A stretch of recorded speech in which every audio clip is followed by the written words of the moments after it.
As you can see here, we're about to start strapping the ceiling for the exposed beams. We're going to do box beams on this one. And I have my grid set up, everything is centered. So now I have to put the strapping on the ceiling first, which is going to be just common board pine. And this way we have something to nail the beams into. So the first thing I'm going to do is rip the boards to 5.5 inches wide, and that's going to give me a total of the 7-inch width that I'm going to get with the extra 1.5 inches from those 3/4 sideboards. So let's go over there and I'll show you how I'm going to switch first to a certain blade to do the ripping to make it easier.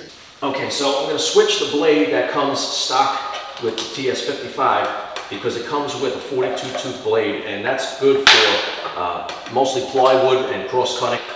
But when you want to rip boards down or any solid wood, you want to use a blade that has less teeth. This is the Panther blade. This has, I think it's 12. Yeah, it's a 12 tooth blade, so that's going to cut through the material a lot faster.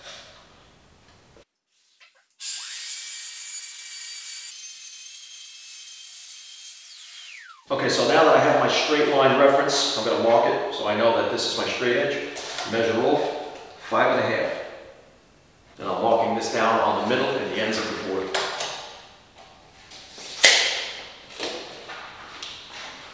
So now instead of flipping the track over, I'm going to flip the board around. Now I can put my track back on the line and make my cut to 5.5.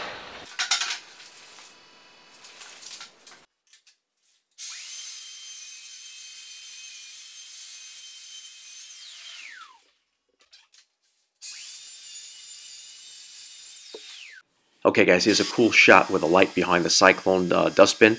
I'm going to be doing a shootout between this and a regular shop vac, so make sure you guys stay tuned for a future video demonstrating this and a regular shop vac and whether or not you even need something this expensive. So now that I have all the boards for the strapping of the ceiling ripped down to the width that I need, I'm going to cut them to the length here with the miter saw. Alright, using PL on the back of this adhesive that'll hold it to the ceiling, give it extra holding power, and then we're going to screw it into the ceiling joists.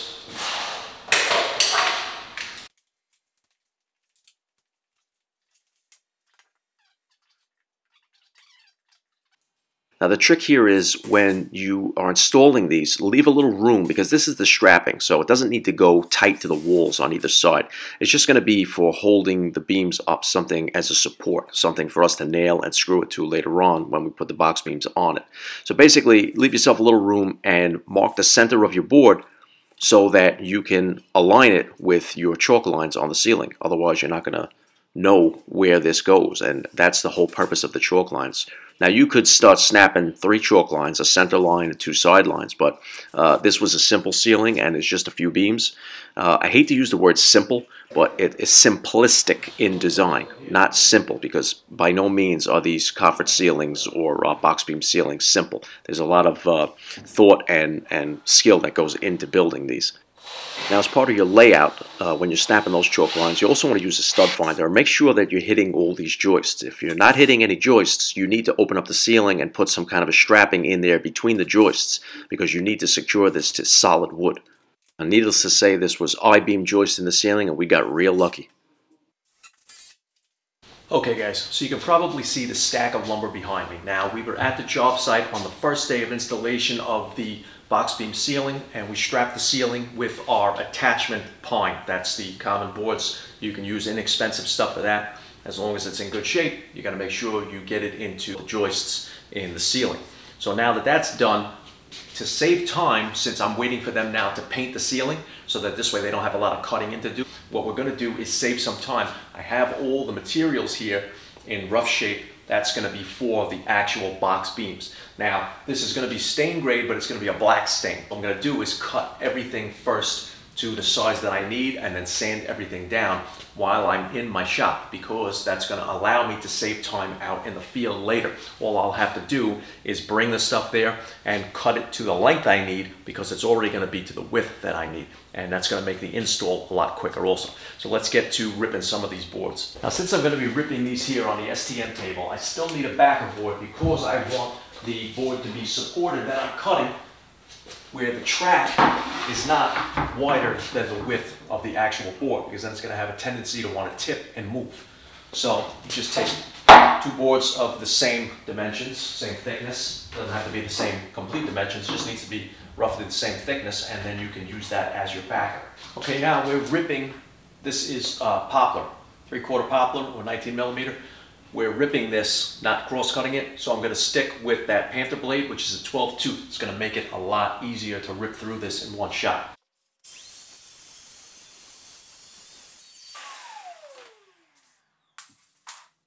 Now the next thing I'm going to do, once I have that ripped, I move this back just a little bit to the next piece. I want to make sure that I take pencil and mark this as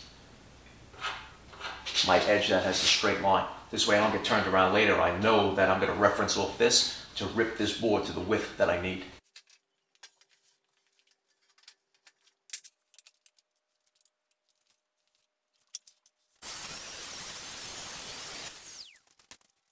Okay, so now most of you remember that I don't have a table saw. So what I'm going to be doing is I set up the parallel guides. I have to rip a few of these boards to 6 3/4 inches wide, and that's going to give me the height that I need plus a little bit extra for scribing to the ceiling. So I need the consistency, and I don't have the table saw rip fence, so the parallel guides are set to 6 3/4. So I have these end stops over here, and that'll act as my rip fence. And then what I do is I slide the track with the parallel guides, and you can see that I have a support board in the back also, and that helps to balance the track because, just lost my goggles, because I'm going to be ripping from this side here on the track. So what happens is as I push this back, it's going to actually tip off the back if I don't have a support board back there. So I have another board the same size. I'm just going to keep pushing it back in the middle until my two end stops contact the front of the board. Now I know when I run the saw across, I'm going to get a 6 3/4 inch rip, which is what I need. Next piece, what I'll do is I'll just take the stop that I just cut, just place that material in the back. That'll be my next backer board. Now this piece right here, this is a good piece for me to use the inside as a stop block. I can rip this straight down the middle and use these inside the beam as a guide stop to nail up the bottom of the box beam. So I'm going to keep these on hand. I'm going to stack these on the side here like this. Keep them out of my way. Bring this board forward. Fold that like that. This is the board I just cut. This will be my next backer board.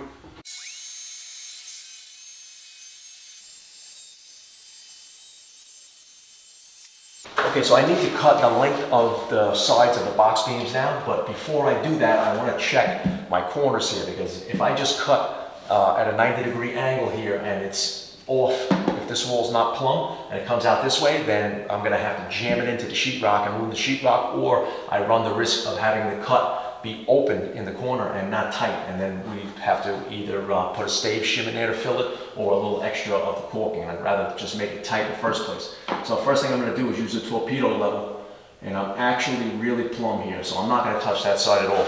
Now if it wasn't plumb, what I would do is I would come out and then I would take my tape measure and measure from where it is plumb and get my measurement there, and then I would cut that slight angle by marking the board on one side, and say if it was 1/8 of an inch off on the bottom, I would bring it in 1/8 of an inch, and then it would go from the tip of the board to 1/8 of an inch. It would create the angle, and it would fit right in there nice and snug. Okay, so this side of the wall where the beam's going to go, I put the torpedo level in there and it's off. I measured, I brought the level out, and that's plumb right there, and it's 1/8 of an inch off exactly. So what I'm going to do is cut from that corner. I'm going to bring the tape measure in 1/8 of an inch at the bottom, and then I'm going to match those up with the line, with the a pencil line, and then I'm going to match my miter saw up to it and cut that.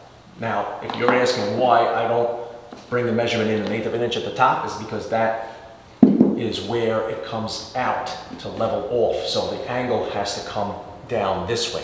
If I was to cut it from 1/8 of an inch from the top, the angle would be this way. The angle is this way. Okay, so first thing I'm going to do, that side up on the ceiling was perfect 90, so I'm just going to get perfect 90 on this edge right here, and then once I have that nice and square, I'll measure off from that edge And then I can mark in my 1/8 from the other end of the board the exact measurement I need, which is 10 feet 2 inches.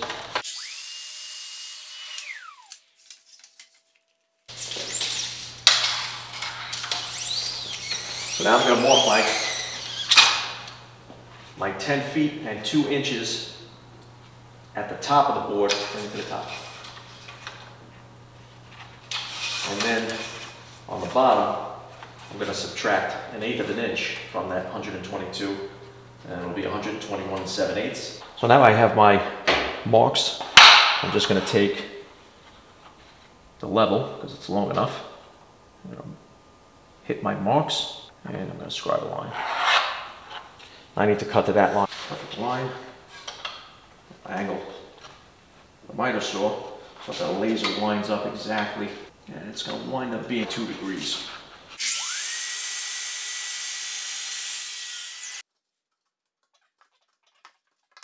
Okay, so where you are, keep it the way you are, because that's level right there.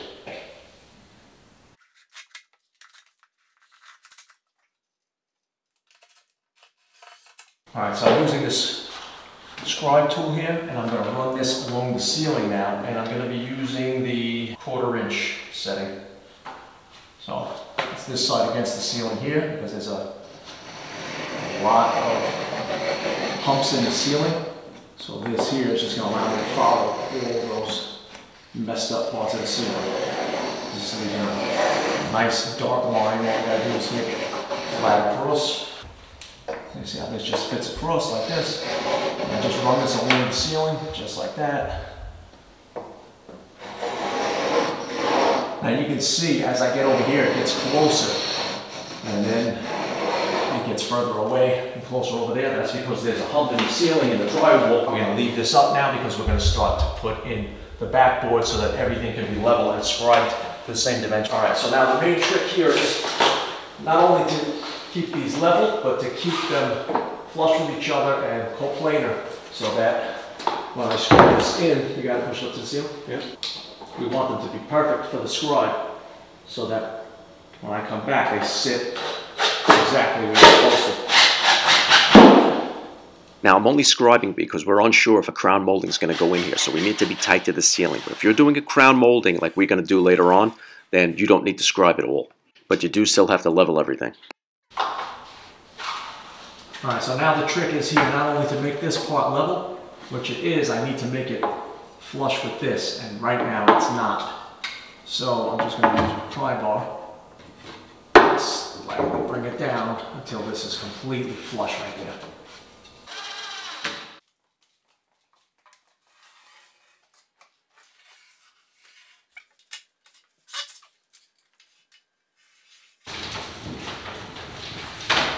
Okay, so now we took the whole ceiling down off the strapping because I'm going to cut to the scribe lines now with the circular saw. I want to keep all the dust in the area where we're working because I can't use any dust collection really on the circular saw because I'm not using the track saw. There's too many waves. What I'm going to do is have my son follow me with the vacuum as I make the cuts to suck up as much dust as possible. Alright, so now I'm going to scribe to my line. I've set the angle on my blade to about 5 degrees. That's going to give me less meat in the back. So that back bevel is going to make it easier to slide the pieces into place against the ceiling. If you're going to do something like this, and I'm not saying that you should, just make sure you keep that vacuum hose away from the blade. We're holding it behind the back of the guard, so there's no danger. And now I'm tacking these nailer strips onto the insides of the sides of the beams. I'm setting them back 30 millimeters, and these are going to be the positive stops where the bottom board is going to hit. So that'll give me a nice even reveal on all the beams, and it'll be something for me to nail it into. And now we're going to start installing the sides of the beams first. So I'm going to start with the long beams. Everything's going to get PL adhesive on there, and the PL Premium is sometimes used as a subfloor adhesive, but it's really strong construction adhesive when it's fully cured. And you basically will rip the whole ceiling down before you rip these beams down. And so what we're going to do is put it in place. And once we get it in place, we're just going to tack it in with some 2-inch brad nails. And then we're going to come back later on when all the pieces are in, and we're going to run some 2-inch trim screws through it. And now you can see we're going to pop the bottom into place, and this is where the nailers came into play here. You could see that as we pop that bottom in, we push it up against those inside nailers, those positive stops, and we're going to nail it to those nailer boards, and that's going to give me the perfect reveal all the way around. It was a half-inch reveal, that's what I was going for. And also what that's going to do is now later on when we pop the bottom in here, just to make sure that there's no seams opened up, we're taking clamps and we're also nailing it through while squeezing the clamps on it, because that's going to close the seams up. And once you do that, you know, sometimes these boards, they have a twist or a warp to them, a cup, so you really want to make sure that you compress them, and it has that adhesive on there. So the nails are basically just to hold it in place until the adhesive cures. Now when you're clamping the beams together to compress those seams, and you're nailing in those bottoms from the sides of the beams, and you know there's a ½ inch reveal there, so you have to go up a certain amount. If you're uncomfortable and think that you're going to miss and the nail's going to come blowing out the side, then just take a combination square or pocket rule and make a mark to where that board is going to be, and then you can shoot it right in the center of it and you'll never miss.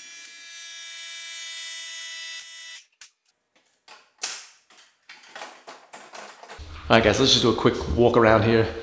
And you can see we have some touch-ups, obviously, you know, have to be done to the walls, but that's, you know, what happens when you have finished carpentry here. You're going to install things really tight like this, and everything's going to be, you know, just like this. When you get this kind of a finish like that, everything, the seams are all tight. It's like basically doing fine furniture woodworking. So if you do it right like this, you're going to have some scrapes and bruises on the walls, but that's the kind of stuff that can be touched up after everything's done.